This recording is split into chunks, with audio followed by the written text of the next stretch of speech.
So isang mapagpalang araw po muli sa lahat ng aking mga viewers. So welcome po muli sa ating YouTube channel, Shiftor. So ngayon po mag-prepare ako ng spice seafood pasta. At ang aking gagamitin na seafood ito ay scallop at prawn. So papakita ko sa inyo kung paano ako gumawa. So ngayon ibabrown ko muna yung aking prawn. So ito yung aking prawn na gagamitin. So skin off na siya. Malinis na. Tapos yung aking naman scallop. So, masarap itong aking pasta ngayon. So, unahin muna natin yung ating prawn. Ibabrown ko lang siya. Tapos, set aside. So, madali lang naman ito i-brown.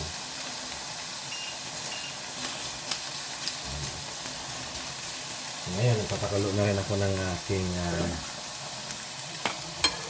ayan. Buboil na ako ng water para sa aking pasta. So, unahin ko lang muna itong ating seafood. So, please like, share, and subscribe sa aking YouTube channel para lagi kayo updated sa aking mga video na pinipost. Dahil po sa bawat subscribe mo, kayo po ay nakakatulong sa aking layunin na makatulong sa kapwa. Dahil po ang aking channel is for charity. So, that time po na kumikita na ako kay YouTube. So, lahat po ng kikitain ko ay ibibigay ko sa kawang gawa. So, patuloy na itong suportahan at i-follow ang ating channel. So, after natin itong i-fry itong aking sahog, so, mag-prepare na mamaya na ating pasta. So yan guys, ready na yung aking prawn. So susunod ko naman yung aking scallop.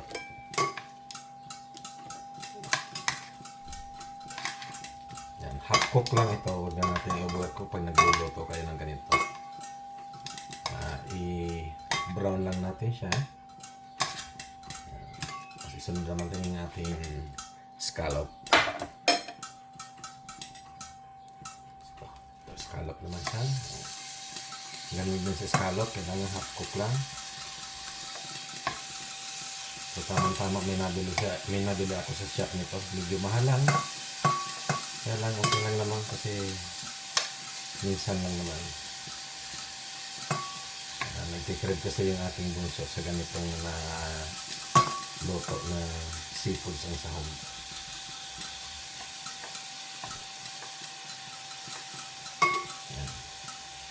So at least, na-share ko sa inyo kung paano ako mag-prepare ng aking spicy seafood pasta. So next time, pwede rin kayo magluto nito as long na meron kayong ingredients.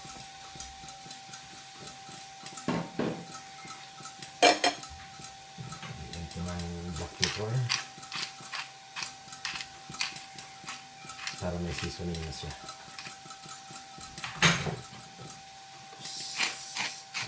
So, pepper lang, hinti lang. So, half cook lang natin yan, huwag natin i-overcook. So, yan, turn lang natin para balance yung kulay. So, ito yung scallop naman, madaling lutuin ito. Pag na-overcook, ito yung kumukunat siya, saka lumiliit. Make sure na ma-brown lang natin siya.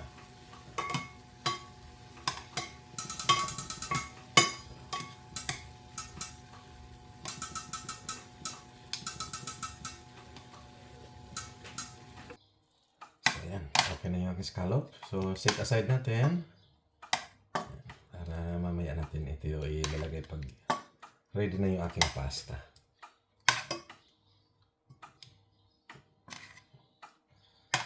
Napakasarap ang aking pasta ngayon. Pambihira yung aking sahog. So normally pag kumakain ako ng mga Italian restaurant, ito yung aking lagi in-order, yung seafoods. Spicy seafoods, so masarap.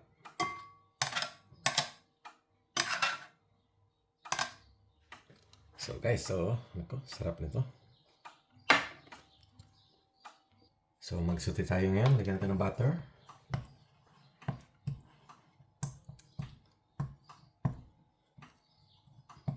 tayo ng garlic saka onion. Ayan, magsaute tayo ng garlic first. Ayan,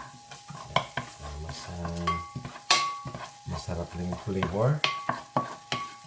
So pag may mga wine kayo, champagne o kaya white wine, pwede nyo rin lagyan. Yan lang, wala akong available na wine. So ito lang muna.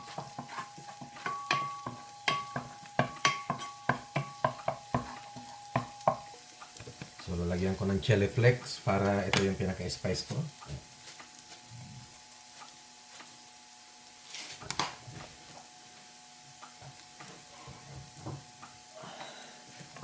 Para medyo may kagat ng konti. So chili flakes ang ginagamit ko. So habang nagsusuti kayo ng garlic, isabay nyo na kasi yung seeds ng chili, the more you cook, mas lalo siyang yung spice niya lumalabas. Kasi na yan yung spice ng chili sa seeds.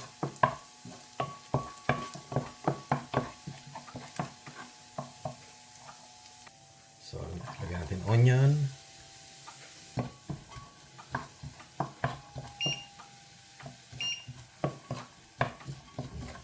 Mas marami siyang flavor niya, mas masarap. So at least masundan niyo yung aking ginagawa, makapagluto rin kayo sa mga anak kung sakali sila mag-request sa inyo. So ito, at least ito may share ko sa inyo. Hindi nga lang mahal yung ingredients kasi yung scallop medyo may kamahalan kumpara sa prawn. So at least kahit minsan makapagluto tayo kasi kahit mahal, minsan lang naman. So at least makapagluto tayo sa kung ano yung request ng ating mga anak, mapagbigyan natin. So yun na, yung aking onion, soft na siya. So lalagyan ko siya ng tomato puree para darker ang kulay niya.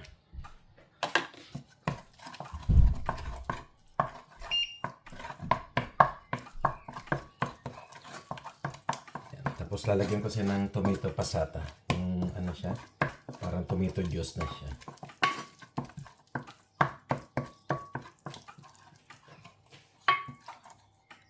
So ayan, lalagyan ko na ng tomato passata. Ito yon, tomato passata. So parang ano to, parang juice.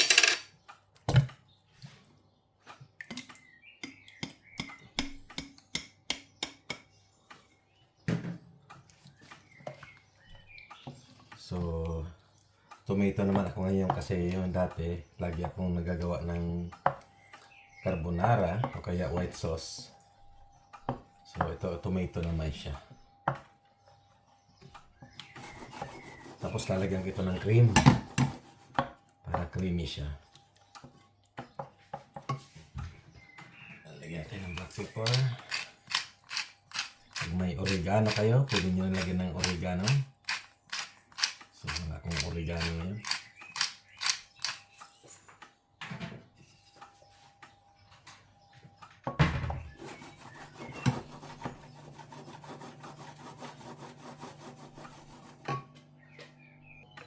Tapos lalagyan ko ito ng konting tomato ketchup para may ano siya, sweetness. Siguro mga ano lang, 2 teaspoon ng tomato ketchup.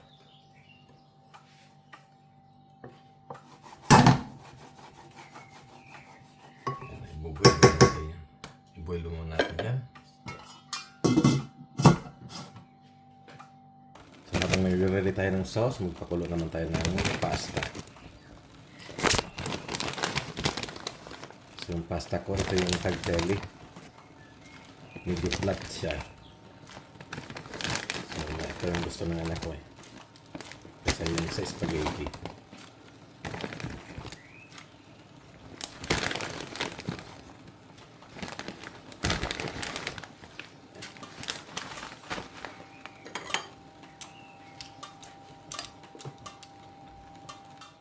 ayan, habang kumukulo yung aking pasta, nagre-ready naman ako ng aking sauce. Ayan. Ayan yung aking sauce. And then lalagyan ko ng single cream.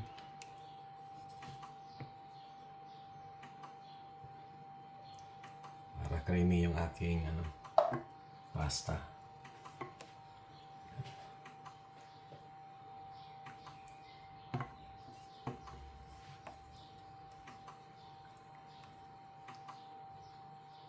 Napakasarap nito. So yun guys, So pag may time kayo, pwede nyo itong gayahin ang aking recipe. At least na-share ko sa inyo yung aking pagluluto ng pasta. So ang pasta naman, may kanya-kanyang mga style sa pagluluto. Depende na lang sa inyo kung susundan nyo o kung may iba kayong idea. So ito naman ay basic lang ito. So pwede nyo pong dagdagan pa ng ibang ingredients kung may iba pa kayong idadagdag. So ayan, habang nagluluto kayo ng sauce, sasabay nyo na yung pasta para walang nasasayang na oras. Tapos pag ready na yung sauce, ready na yung pasta, di i-mix nyo na lang. So ayan, ilalagay na natin yung ating sahog. Oh, wow! Ang bihira itong aking pasta ngayon.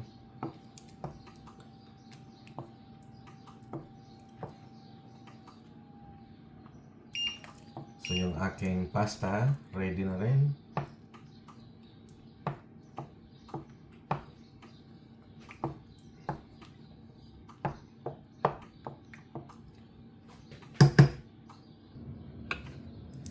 So lagyan natin ng parmesan cheese.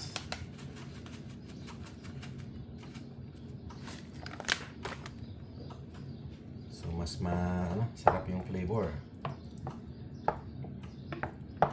So yung kulay ng aking tomato naging lighter siya dahil sa cream na nilagay ko.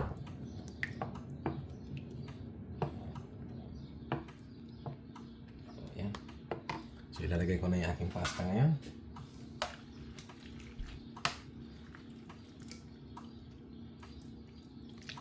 Yan na.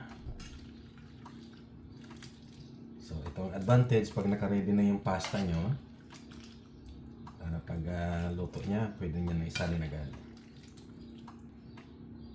So ayan, halos mapuno yung aking pinaglutuan, no? Ayan. Ayan, just creamy ka-creamy yung aking pasta. Wow! Pagkasarap ito.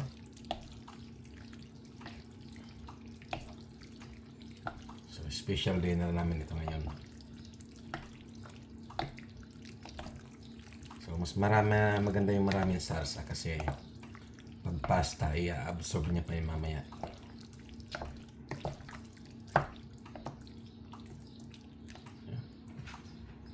Lagyan natin last minute ng black pepper.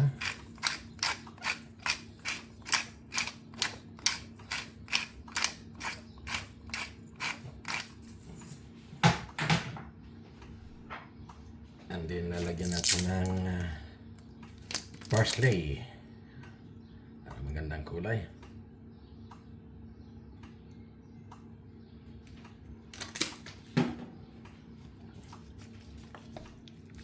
At least presentable itong aking pasta.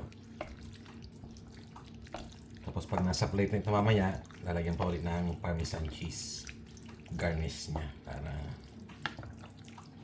wow!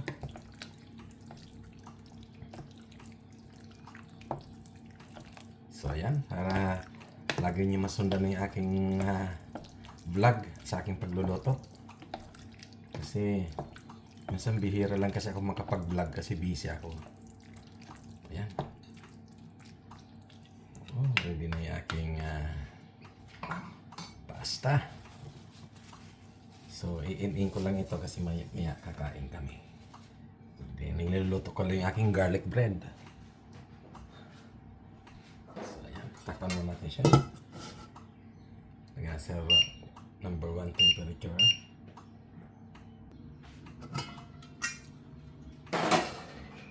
ayan, ready na yung aking spice seafood pasta. So, ang aking sahog is prawn and scallop. So titikman natin ito ngayon para makita nyo naman kung gaano kasarap.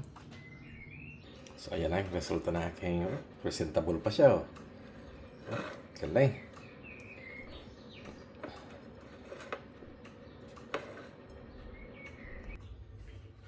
So, ayan.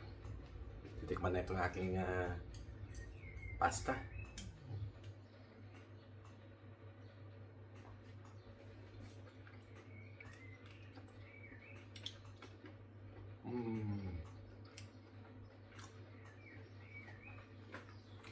So, maraming salamat mo muli sa inyong panonood. God bless po.